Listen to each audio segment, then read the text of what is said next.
Okay, Geeta Dhyanam.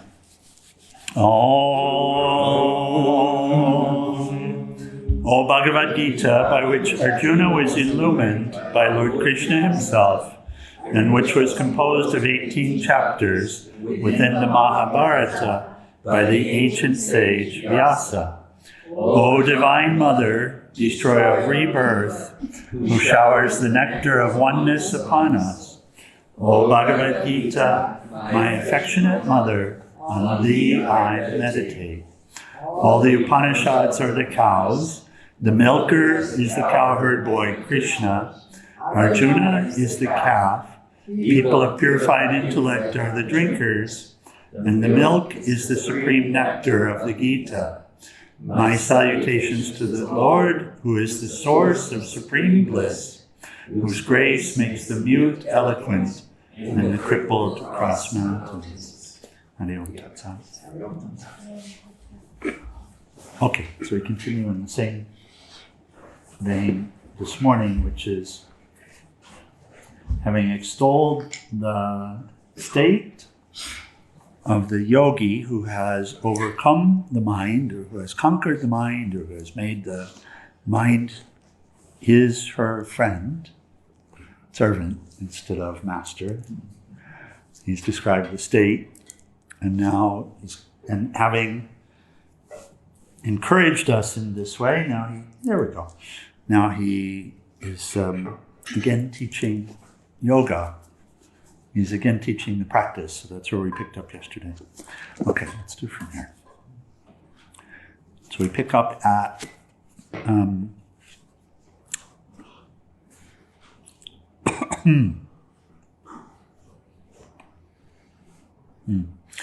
So we had read yesterday these two, I'll just read them. Abandoning 24 and 25, abandoning without reserve all desires born of thought and imagination, and completely restraining the whole group of the senses by the mind from all sides. Can we just ask again, do we see how that's possible? Restraining the mind from all sides?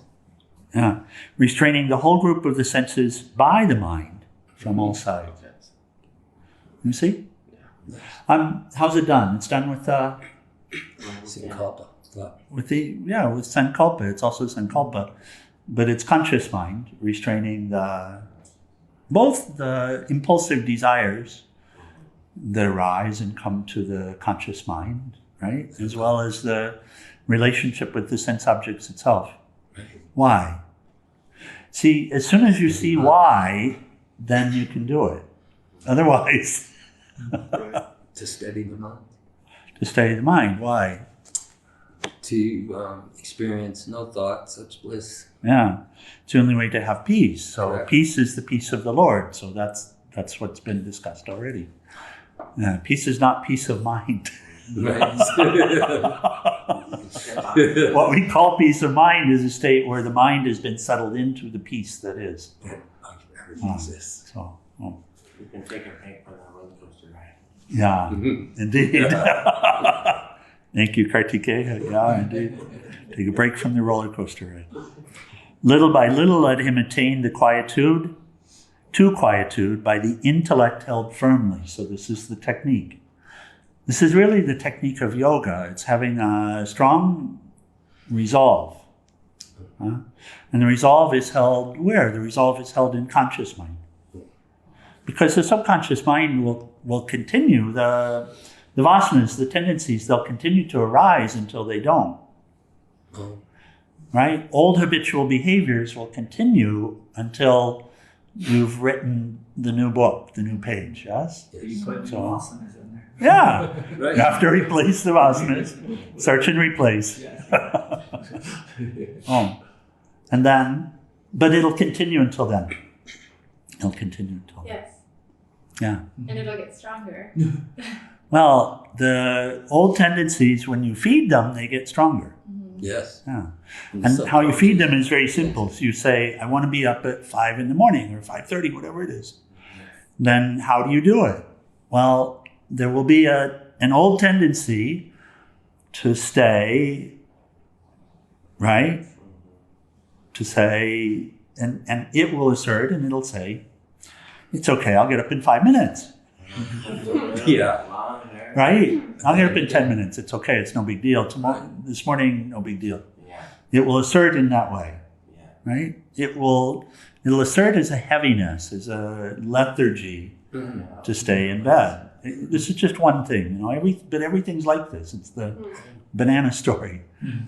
So, and then when that assertion comes, there's another assertion, the one that you made when you said, I will get up at 5 a.m. every morning. It's just not as visible or as present with you in that moment, but it's still there. So what to do, right?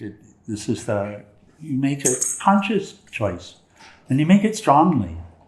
And you say to yourself, I will get up at 5 every morning. That's what you do. And you don't keep repeating it all the time. You don't have to keep repeating it all the time. You make it strong. And you say, no matter what, I will do this. And you're sowing a seed when you do that. You're absolutely sowing a seed. You do it strongly to yourself, firmly. None of this wishy-washy, I'm going to try my best, I'm going to do the... what is it, Yoda? Is it Yoda? There is no try, there is but do or do not. So in this way, don't say, I'm going to try to do this. Yes? Trying is lying. Trying is lying. That's what I learned. So a strong assertion made by the conscious mind that says, I will do this. With the knowledge of why I will do it. Right? In those moments of clarity, then you say, because. I don't have the life I want if I don't do it. And here, when we're dealing with these Vedantic truths, when we're dealing with the truths of life, the real truths of life, and the fact that there's a seeming reality which is a falsehood, and there's a real reality which is very hard to see and can only be seen through the pure eye of discernment, and that the ability to live in the real reality versus living in the seeming reality versus giving the reality of my life to the seeming, that switch is night and day. He's described what it's like, and having had a taste of it, saying, this is the firm resolve, saying, I will do this. So I will get up at 5 in the morning, and then the next morning, you do or you do not. And you don't get upset with yourself. But if you do not, then that strong resolve will visit you again soon enough. You'll remember, wait a second, because something will happen during the day. You'll remember, wait a second, I said I would get up at 5 o'clock in the morning. I'm serious about this. I am going to do it. That's what you do. And soon enough you will. But if you say, oh, it's okay, it's not a big deal, I really didn't have it in me anyway, then you don't. But you do, is the thing. And that's the key, is that by an intellect held firm, I will, I know I can do this, I will do this. I know I can do it. How do you know you can do it? Because you've done so much before. And when we come to realize that all of the habits are a result of prior decisions, prior choices that we made anyway, and this is how the whole willpower works, right? If we're true to ourselves, if we say, I will do this, and then you stick with it, you keep that resolve, you keep watering it, fertilizing it, and then at some point it happens. And the willpower gets stronger, right? I was going to say, I was having a discussion with somebody on commitment. And if I make a commitment and don't follow through, I pay the price of it coming back to haunt me. And it does, it bothers. It does. Because I look at it like, why didn't I follow through? Yeah, your conscience. Yeah. won't let you forget. Correct. Oh, won't let you. So, indeed. So if we don't do, the willpower goes down. Yeah. And the inner state gets more disturbed, right? Disturbed. More disjointed, more disparate, discombobulated. There's another good dis word. So little by little, let him attain to quietude by the intellect held firmly. So that's the key. Having made the mind establish itself in the self, let him not think of anything. Let him not think of anything. Meditation. Having made the mind to establish itself in the self. So what is the self? The self is the intuition also. From a guidance perspective, the mind will assert, you need me to be in charge. Right? And what it's doing, we discussed last night, what it's doing is it's saying, you will do my bidding. I don't have to report to you. Huh? You'll do what I want you to do. Go get me a glass of water. Or many of us are familiar with this. Get me a vodka right now. Huh? Yeah. Or that person is the most terrible person in the world, and don't you forget it. And it'll remind us. There's always three pointing back. There's always, right? There's always three pointing back. Yes. Yes. When you point. So that's the unrestrained mind. The mind that's not settled. So you make the conscious choice. I will bring myself into the light. I will live according to truth. I will, however you do. And it's the same. Okay. So this is the process that he's discussing. And the key to it is you have the power, and that power is in the conscious mind. So that power is the special divine power that's given to you. When we say all is grace, you will find grace right there. Yes, Mataji? When we say all is grace, when we say grace is here, where is grace? Grace is my ability to make a choice. Yes. Huh? The cat doesn't have it. The dog doesn't have it. The tree doesn't have it. The sand doesn't have it. All living beings share the same life. But they don't have that choice. The grace is this human birth. And you have a choice. Right? And it's said to be a mixed birth because you have both the awareness of the historic tendencies, Yes. the historic tendencies, which are the tendencies to give life to the objects. Right. And you have at the same time the divine tendency in the access to the inspiration, to the divine, to know. the light, to that intuitive self. So the cat doesn't have that intuitive experience. That's human birth. And then, so you live in this place that, this earth birth, it's purgatory. People talk in the Christian tradition about purgatory. This is purgatory. It's a question. There's nothing wrong with it Right. because it's an opportunity to purge of those asuric tendencies. Undo everything. To undo, yeah. They say, when somebody says, what do you study? I say, I study undoism. Undo it. I love that. Kyle, that'll go on the wall here somewhere some days. I didn't hear it from. He says, please, Kyle. I study undoism. If somebody asks me, I'm undoing everything. Okay, we continue on 26 to 28. From whatever cause the restless and unsteady mind wanders away, from that let him restrain it and bring it under the control of the self, capital S self, alone.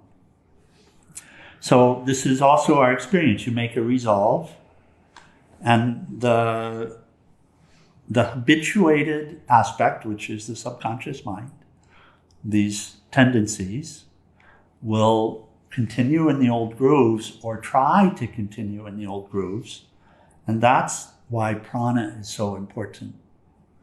And management of prana and not wasting prana and idle chit chat, all of that. That's why, because the low energy thing is to allow the mind to continue to run in the old grooves. It takes great prana to restrain it. You have to pull it back, and it will take strength. Strength of will, and strength of will requires prana. So you remember the example of getting up at 5 in the morning. What happens, practically speaking? Kartikeya knows this. So you're lying in bed, and there's something, even if there's not an alarm, since you said I will get up at such and such a time, there's something that will wake you up. And then you get to see, and you have this choice, now do I get up or do I stay? And if the habit is a strong habit to sleep in, then it's a heaviness, tamas, that's there. It's like a lead weight holding the body down. And how do you get up? We play with this sometimes, right? I mean, how do you lift your hand? Just right now, if you set your hand on your lap like that, and then lift it, how do you lift it? Life force. You decide to. You Yeah. the brain. You tell the brain, I'm going to lift my hand. Well, and you have no clue of how it happens, in fact. You bring a thought to do it. And it happens.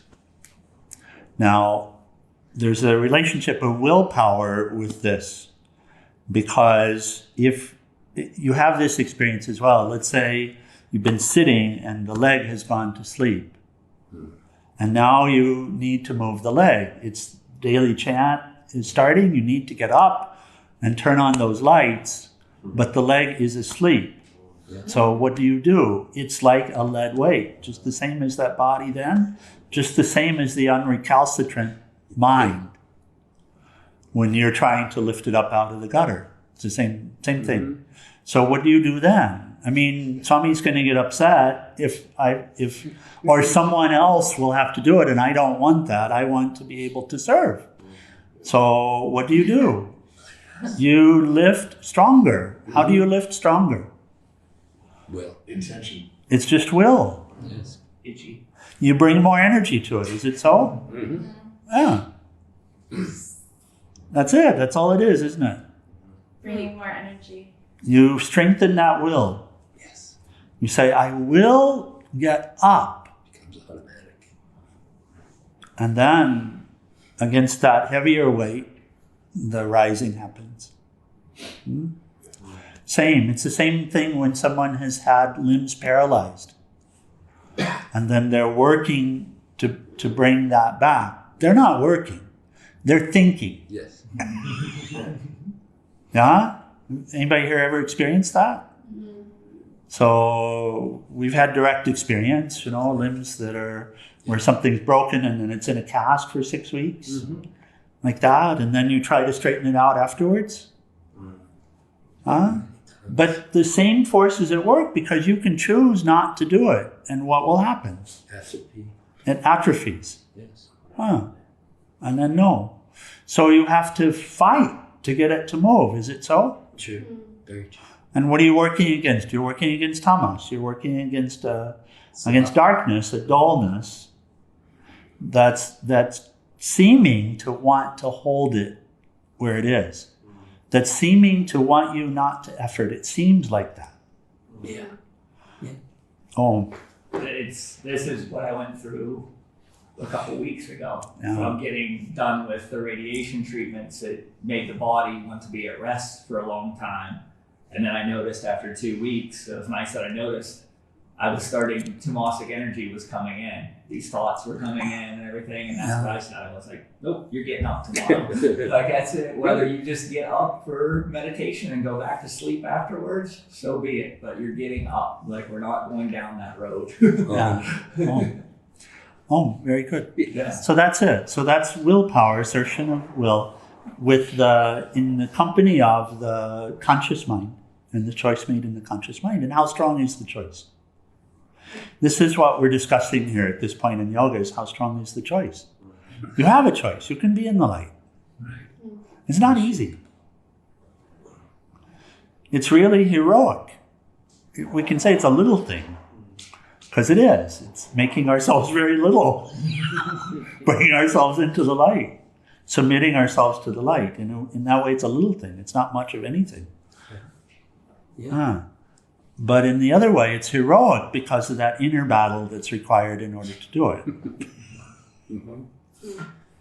Because those old tendencies, they have weight. I mean, literally like weight. They'll drag you, right?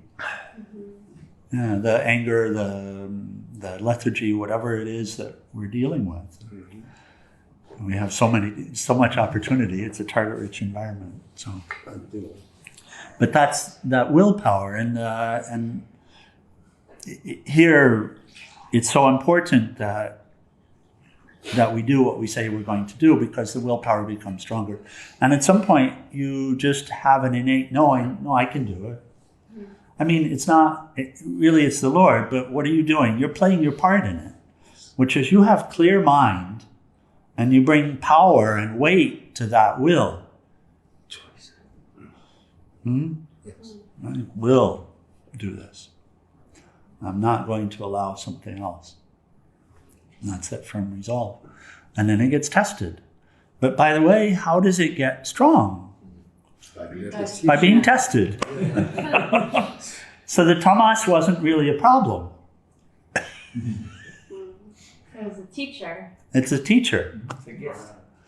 Yeah, it's a gift. It's a gift. It exists in order to help you to develop strong willpower. So, and then that's the only difference between them and us. It's that strength of will, the recognition of the light,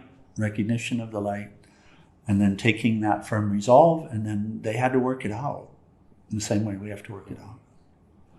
Me and Hara were talking yesterday, and we were talking similar thing as this, and that's what I was saying. I was like, it's like if you look at college, you don't take all the easy courses, you never graduate.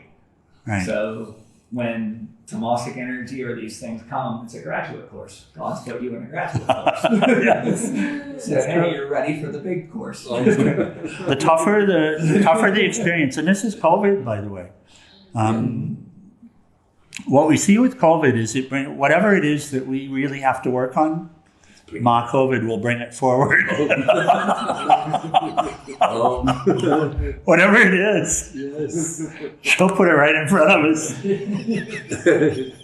That's why the symptoms are all over the maps. It is such a divine. Okay, I'll be a little careful. Being out of the way, but only a little. She's called some of the teachers will call her an avatara. Yeah. So Huge teacher. Which is the Lord incarnate. Yes. To bring forward right in front of us.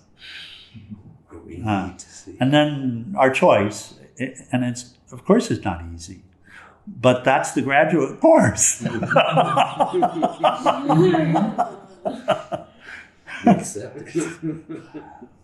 Because in order to, we symbolize the yogic path through the lotus. And the lotus is, everywhere. Symbolically, the lotus is everywhere. Why? Because the lotus is completely pure. The lotus grows in the garbage. The lotus grows in the muck. Yes. It grows in the muck. It's seated in the muck, but it rises up out of the muck as purity. Yes. Absolute purity and beauty. And the reason symbolic, of course, is this state, this inner state is stainless. Yes. Absolute purity, absolute beauty. This is what Brahman or Satchidananda is, which is who you are. And so at this within, that's what's there. And also without is a manifestation of it. So the symbolism is that rising in the... And by the way, it's not. If you have a pure source of water and you try to grow a lotus, it won't happen. Because it doesn't have anything to work against. No challenges. Sorry? No challenges. No challenge. No challenge, no growth.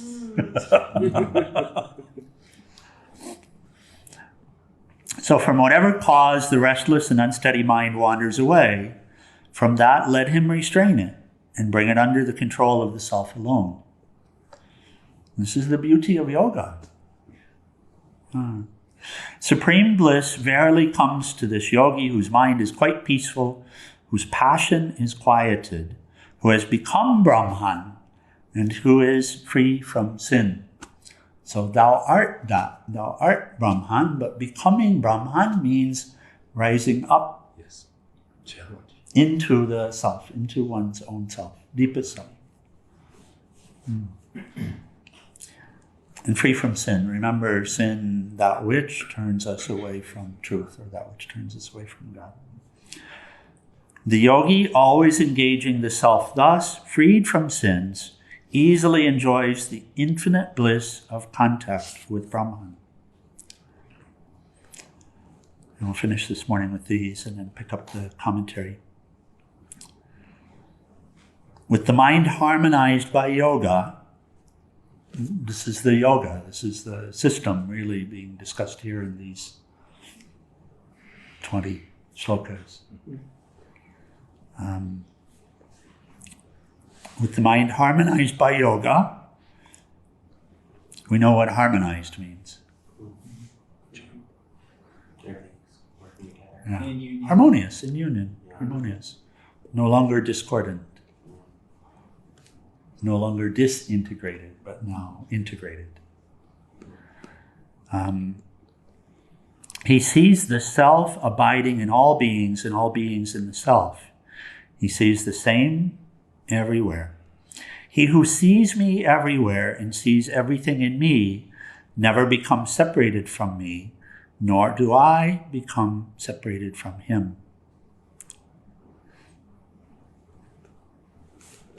Just read the commentary.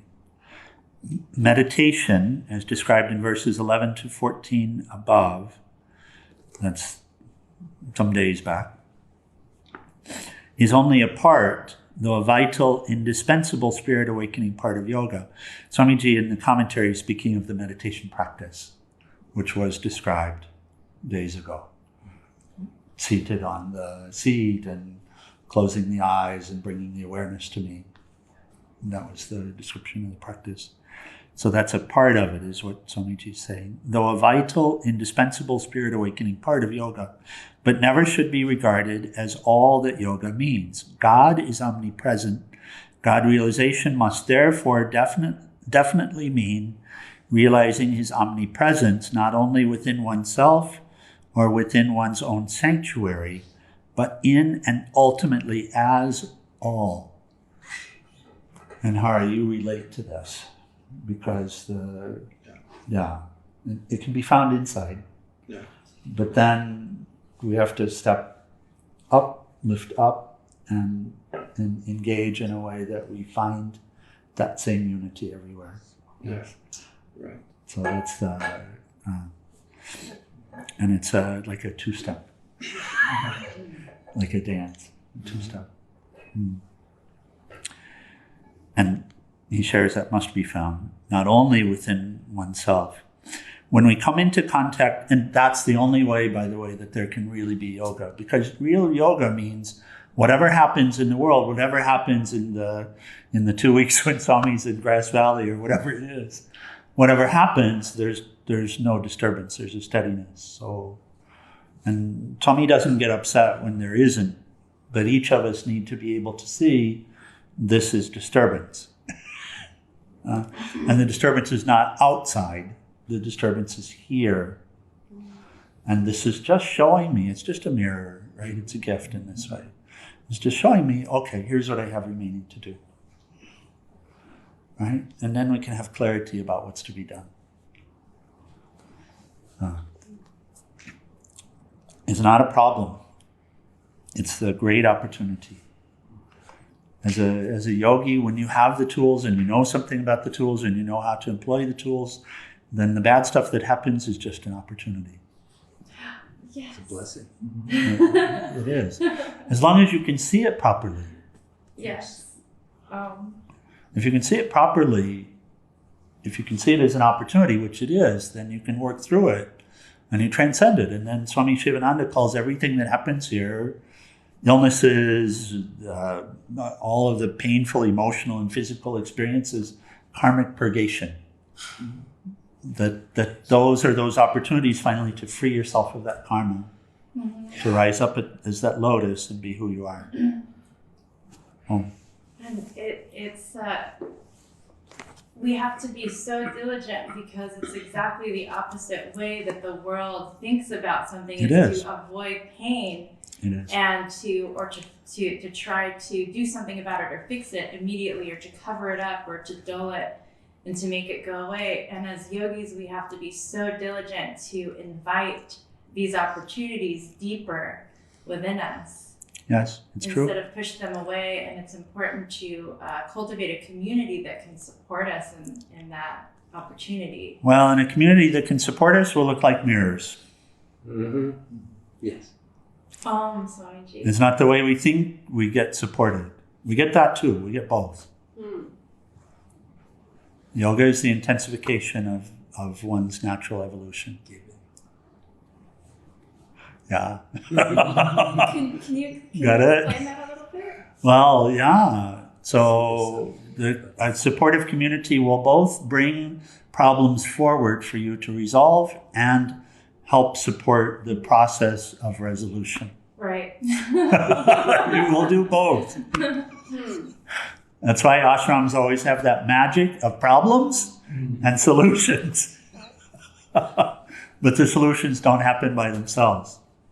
The solutions only come from imbibing in the energy of the Guru, Yes. and using the tools that are provided, and then working on that transformation. Right? So it'll bring forth the problem. There are far more problems in this ashram than there are elsewhere in the world. Just ask, if you sit around and talk about all the terrible stuff that happened.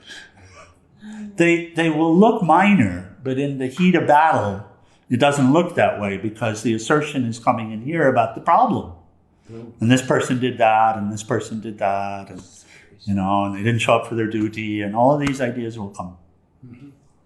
Swami Satchidananda used to say when people would come complain to him, like, hey, this person's getting on my nerves, he's like, you should stay around them then. Become a yogi much quicker if you stay around that person that bothers you.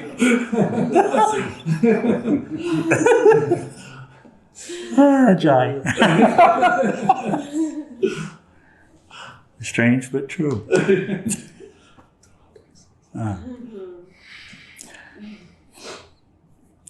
When we come into contact with the objects and personalities in this world, the mind immediately reacts in the customary way, furnishing them with names, forms, and assumed attributes, like good and evil, ugly and beautiful, pleasant and unpleasant.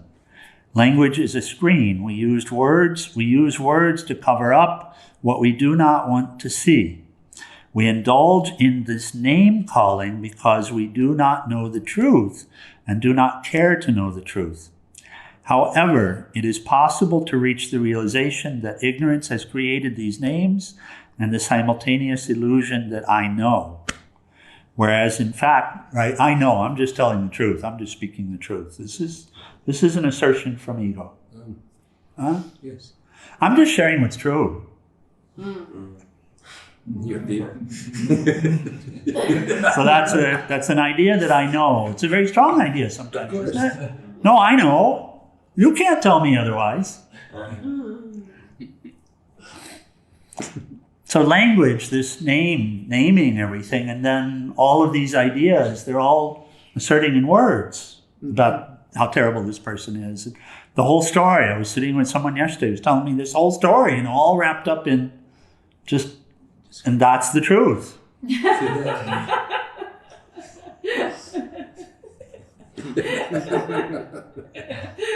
Language is a screen, he says.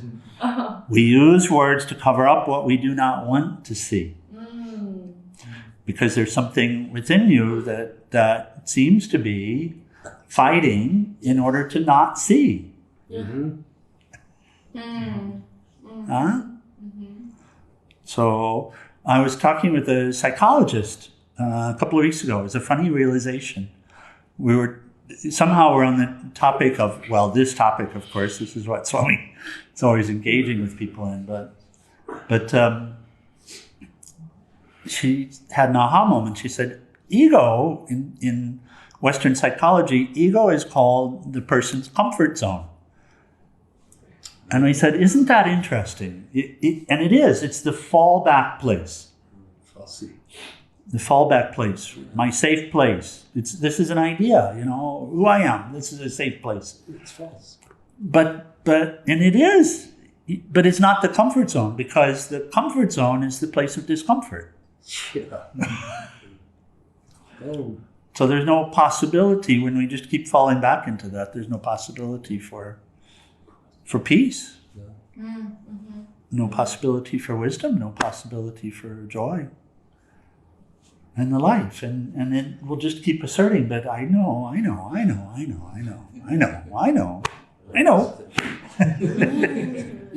So we use words to cover up what we do not want to see. We indulge in this name-calling because we do not know the truth, and we do not care to know the truth. However, it is possible to reach the realization that ignorance has created these names, and the simultaneous illusion that I know. That ignorance has also created that illusion that I know. And even the illusion, the parallel illusion that I have to know. If you look, there's this urge towards knowledge in order to make oneself valid. I have to know. And then this great pride in knowing. I know. Whereas in fact, we do not know anything, and we cannot.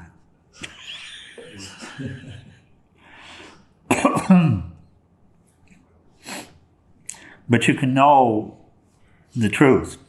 The truth isn't in detail, but you can know the truth. One who is able to enter into that spirit gets the grace and enlightenment.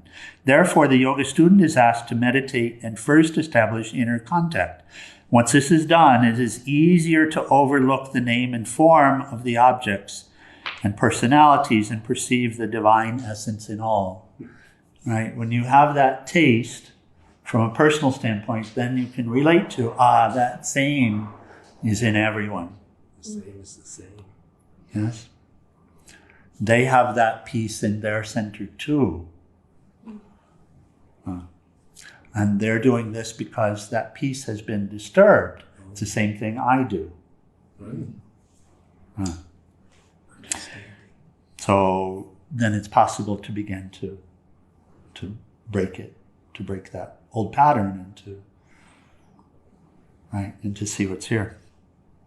Meditation alone, without this dynamic practice of the omnipresence of God, is of very little use. Meditation itself is not possible if our daily life denies his omnipresence. So when we're not sitting, if we're constantly living as if there are others all about us, then meditation stops. Progress in meditation stops. It just like that. Yeah. And it'll actually reverse. Yeah, division. We can make no progress if we start the car and do not make a move. So we have to carry it out. It is the one infinite being that shines through all this diversity as all this. To see this is, in fact, meditation. Then there is neither withdrawal from nor involvement in the world.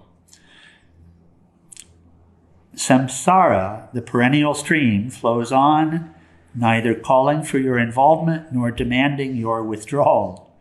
To see this is to see God. To see God is to be God. Okay. So we would say, I mean, every one of these saints, we'd say they're in the world, but they wouldn't say that. We might say it, but they wouldn't say it. I mean, we talk about the world, right? I mean, we talk about the world because we have this world appearance. And we have to find a way to navigate through it in order to find the truth. So, but it's an appearance. It's a seeming reality. It's not a real reality. In fact, all of this diversity, just like the sun and the rays, heat and all these different colors, there's only one sun. In the same way, you and me and the wood and this altar and Mataji and all of the beauty around us, it's all one sun, shining in so many beautiful ways. So the diversity is nothing but the unity expressing in a diverse way. Which is so beautiful, and so remarkable, so beautiful.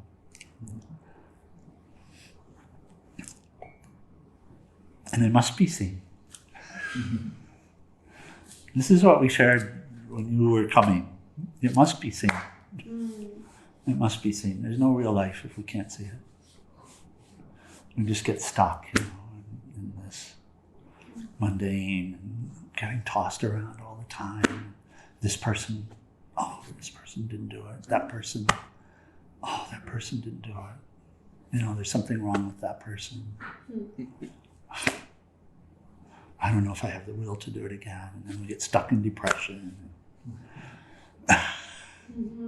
It's not real life. Real life requires seeing. Okay. We should close, but any comment? Question?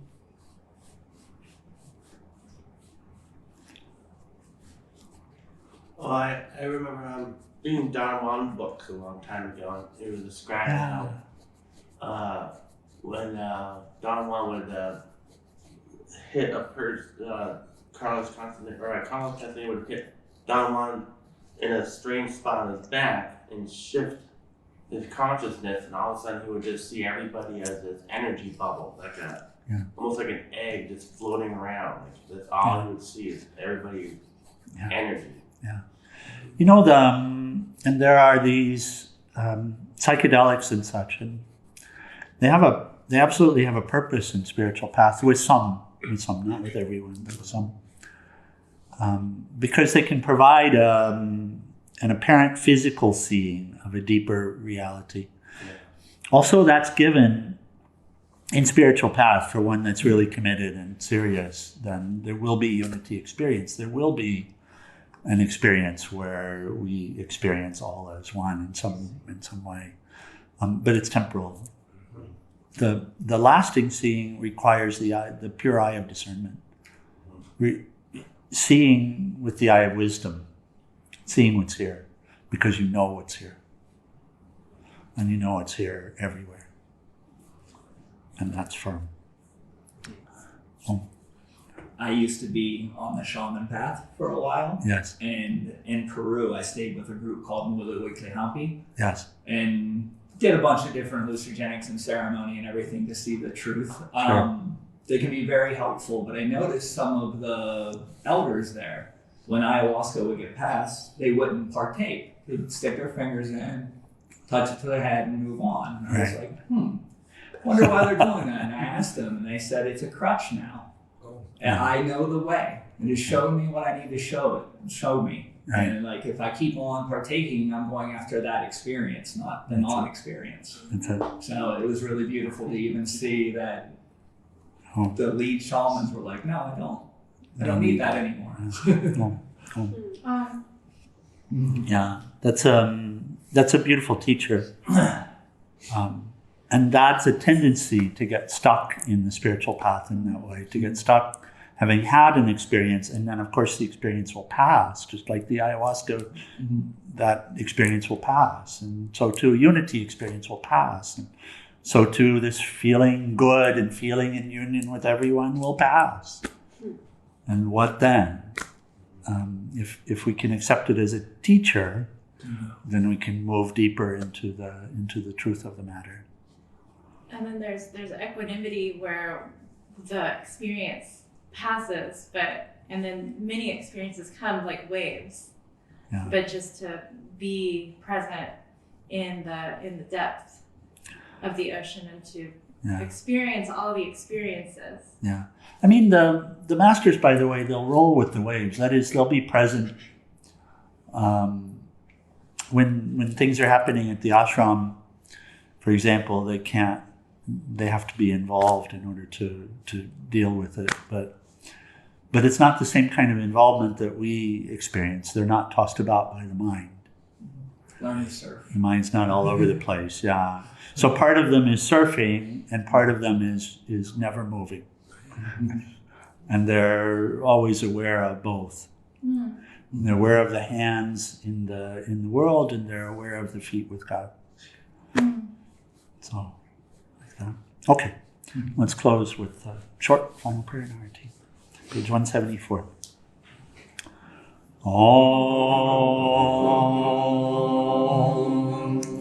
Om Trayambakam Yajamahe Sugandhim Pushtivardanam Varayurukmeva Bandhanam Mrityur Mukshiyamamritat. Om Trayambakam Yajamahe Sugandhim Pushtivardanam Varayurukmeva Bandhanam Mrityur Mukshiyamamritat. Om Trayambakam Yajamahe Sugandhim Pushtivardanam Varayurukmeva Bandhanam Mrityur Mukshiyamamritat. Om Shanti Shanti Shanti. O adorable Lord of mercy and love, let us abide in thee forever and ever. Humble Lord Sakar Shivananda Maharaji Ki, Jai. and for all of the saints and sages of all the traditions. Jai. Stand for our tea.